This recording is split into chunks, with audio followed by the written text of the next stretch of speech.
Om Shri Sai Nathaya Namaha. Chapter 12. Sai Leela's experience of Kaka Mahajani, Dhumal Pleader, Mrs. Nimonkar, Mule Shastri, and a doctor. Now let us see in this chapter how devotees were received and treated by Baba. Saint's Mission. We have seen before that the purpose or object of divine incarnation is to protect the good and destroy the wicked. But the mission of the saints is quite different. To them, the good and the wicked are the same. First, they feel for the evildoers and set them on the right path. They are like the Agasti to destroy the Bhavasagar, that means the ocean of worldly existence, or the sun to destroy the darkness of ignorance. The Lord dwells in the saints. In fact, they are not different from Him. Our Sai is one of these, who incarnated for the welfare of the devotees, supreme in knowledge and surrounded with divine aura. He loved all beings equally. He was unattached. Foes and friends, kings and paupers were the same to Him. Hear His powers for the sake of devotees. He spent His stock of merits and was ever alert to help them. But the devotees could never approach Him unless He meant to receive them. If their turn did not come, Baba did not remember them, and His Leelas could not reach their ears. Then how could they think of seeing Him? Some men desired to see Sai Baba, but they did not get any opportunity to taking His darshan till His Mahasamadhi. There are many such persons whose desire for Baba's darshan was not thus satisfied. If these persons, believing in Him, listen to His Leelas, their quest for milk, that means darshan, will be, to a great extent, satisfied by the buttermilk, that means Leelas. If some persons went there by sheer luck and took Baba's darshan, were they able to stay there longer? No, nobody could go there of his own accord, and nobody could stay there long even, if he so wished. They could stay there so long as Baba permitted them to stay, and had to leave the place when asked to do so by Baba. So, everything depended on Baba's divine will. Kaka Mahajani. Once, Kaka Mahajani went to Shirdi from Bombay. He wanted to stay there for 1 week and enjoy the Gokulashtami festival. As soon as he took Baba's darshan, Baba asked him, "When are you returning home?" He was rather surprised at this question, but he had to give an answer. He said that he would go home when Baba ordered him to do so. Then Baba said, "Go tomorrow." Baba's word was law and had to be obeyed. Kaka Mahajani therefore left Shirdi immediately. When he went to his office in Bombay, he found that his employer was anxiously waiting for him. His Muni, that is the manager, suddenly fell ill. Hence, Kaka's presence was absolutely necessary. He had sent a letter to Kaka at Shirdi, which was redirected to him at Bombay. Bhau Sahib Dhumal. Now listen to an opposite story. Once Bhau Sahib Dhumal, a pleader, was going to Nifad for a case.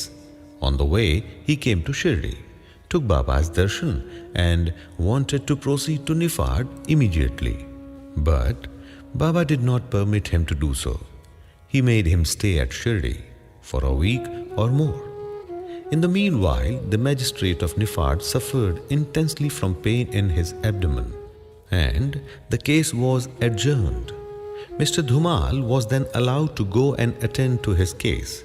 It went for some months and was tried by 4 magistrates. Ultimately, Mr. Dhumal won the case and his client was acquitted.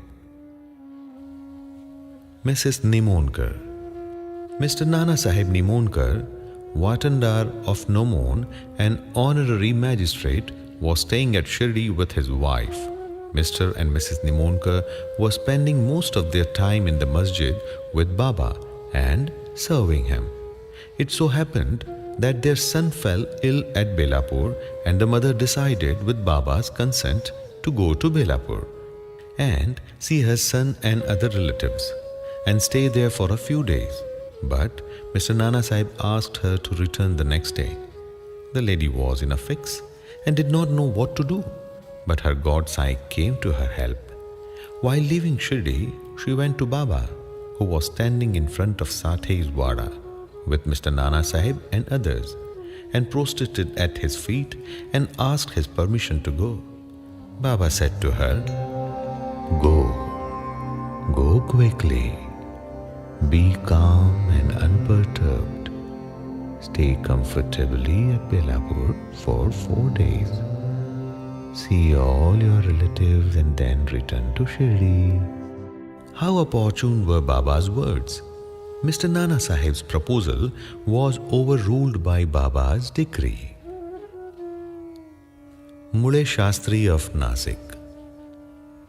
An orthodox Agnihotri Brahmin of Nasik by name Mule Shastri, who had studied the 6 Shastras and was well versed in astrology and palmistry, once came to Shirdi to see Mr. Bapu Sahib Bhuti, the famous millionaire of Nagpur. After seeing him, he and others went to see Baba in the masjid. Baba bought various fruits and other things from vendors with his own money and distributed them to the persons present in the masjid. Baba used to press the mango on all sides so skillfully that when any person received it from Baba and sucked it, he got all the pulp at once in his mouth and could throw away the stone and the skin forthwith. Plantains were peeled off by Baba, and the kernel was distributed to the devotees, while the skins were retained by Baba for himself. Mule Shastri, as a palmist, wanted to examine Baba's hand or palm and requested him to extend the same. Baba ignored his request and gave 4 plantains to him. Then they all returned to the Wada, and Mule Shastri took bath, wore sacred clothes, and started his routine duties like Agnihotra, etc. Then Baba, as usual, started for Lendi and said, "Take some geru. We shall today don saffron-colored cloth." None understood what Baba meant. Then, after some time, when Baba returned and preparations for the noon aarti were being made, Bapu Sahib Jog asked Mule Shastri whether he would accompany him for the aarti. He replied that he would see Baba in the afternoon. Very soon Baba sat on his seat, was worshipped by the devotees, and aarti commenced. Then Baba said, "Get some dakshina from new Brahmin."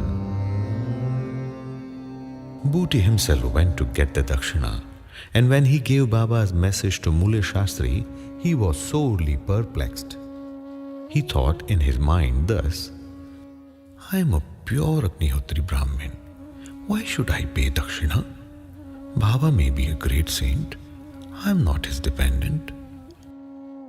But as a great saint like Sai Baba was asking for dakshina through a millionaire like Bhuti, he could not refuse.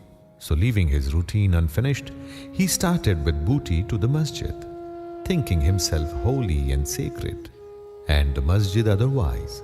He remained at a distance, and after joining his hands threw flowers at Baba. Then lo!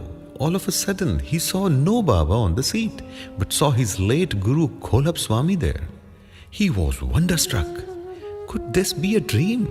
No, it was not, as he was wide awake. But though awake, how could his late Guru Kholab be there? He was speechless for some time. He pinched himself and thought again, but could not reconcile the fact of his late Guru Kholab being in the masjid.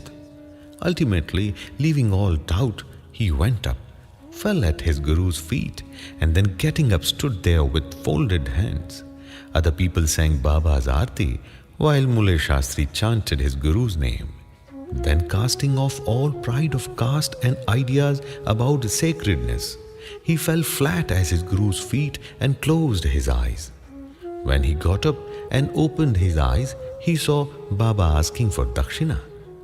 Seeing Baba's blissful form and his inconceivable power, Mule Shastri forgot himself. He was extremely pleased. His eyes were full of tears of joy. He again saluted Baba and gave the Dakshina. He said that his doubt was removed and that he saw his own Guru.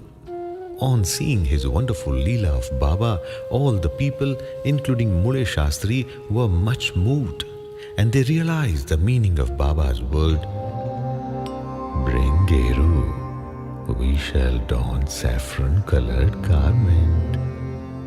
Such is the wonderful Leela of Baba. A doctor. Once, a Mamlatdar came to Shirdi with a doctor friend of his. The doctor said that his deity was Rama and that he would not bow before a Mohammedan, and so he was unwilling to go to Shirdi. The Mamlatdar replied that nobody would press him to make a bow, nor would ask him to do so. So he should come and give the pleasure of his company. Accordingly, they came to Shirdi and went to the masjid for the Baba's darshan. All were wonderstruck to see the doctor going ahead and saluting Baba. They asked Baba how he forgot his resolve and bowed before a Musalman. Then the doctor replied that he saw his beloved deity Rama on the seat and he therefore prostrated himself before him. Then as he was saying this, he saw Sai Baba there again. Being dismayed, he said, "Is this a dream? How could he be a Mohammedan? He is a great Yog Sampanna, that means full of yoga avatar."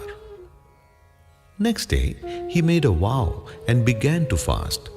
He absented himself from the masjid, resolving not to go there until Baba blessed him. 3 days passed, and on the 4th day, a close friend of his from Khandesh turned up, and with him he went to the masjid for Baba's darshan. After the salutation, Baba asked him whether anybody had gone to call him that he had come. Hearing this vital question, the doctor was moved. The same night he was blessed by Baba, and he experienced the bliss supreme in his sleep. Then he left for his town, where he remained in the same state for a fortnight. Thus, his devotion of Sai Baba increased manifold. The moral of all stories mentioned above, especially that of Mule Shastri, is that we should have firm faith in our Guru and on none else. More Leelas of Sai Baba will be described in the next chapter. Bow to Shri Sai. Peace be to all.